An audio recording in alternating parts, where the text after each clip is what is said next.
Moikka! Tänään tehdään rahkapannari. Teen usein sunnuntaisin pannaria tai lettuja tai vohveleita. Ja viime aikoina aika paljon tehnyt tuosta rahkasta, koska siihen tulee sellainen pikkainen kirpeä maku, mikä miellyttää ainakin mun makuaisteja. Eli aloitetaan sillä, että otetaan tuommoinen 200 grammaa rahkaa. Noin.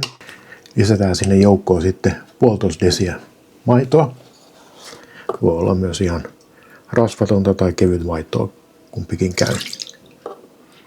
Punainen maito tekee siitä pikkasen liian raskaan ehkä, mutta sekin on totta kai makuasia.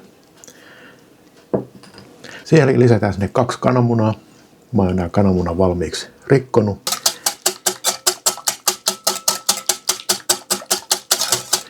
No niin, eli näyttää suurin piirtein tältä.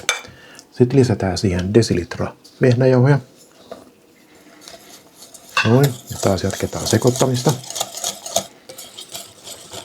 Tää saa olla silleen suhteellisen löysää, sillä pannukokku vaatii sen, jotta siitä tulee semmoista ilmavaa. Jos tekee näistä lettuja tai vohveleita, niin vehnäjauhoja voi laittaa pikkasen enemmän. Sitten laitetaan siihen 4 ruokalustikkaa sokeria. Olen tähän mitannut se jo valmiiksi. Eli tää ei ole mikään terveysruoka. Sitten voidaan laittaa ihan ripausta vaniljasokeria. Sekä jos haluaa, niin voi laittaa myös ihan pikkasen suolaa tänne joukkoon. Noin, ja jatketaan sekoittamista, kunnes taikina on tasainen. Sitten taikinan pitää seistä noin puoli tuntia vähintään. Jos pikkasen pitempääkin, niin ei tee yhtään pahaa, mutta puoli tuntia on yleensä semmoinen hyvä aika. Niin palataan sitten asiaan. Esiin otetaan tämmöinen uunipannu ja sinne pohjalle laitetaan rasvaa.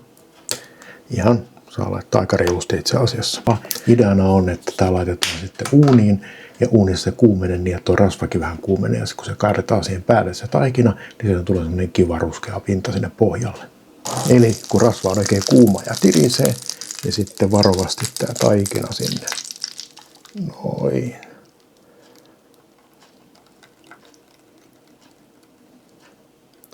Ja tämä sitten tonne uuniin takaisin.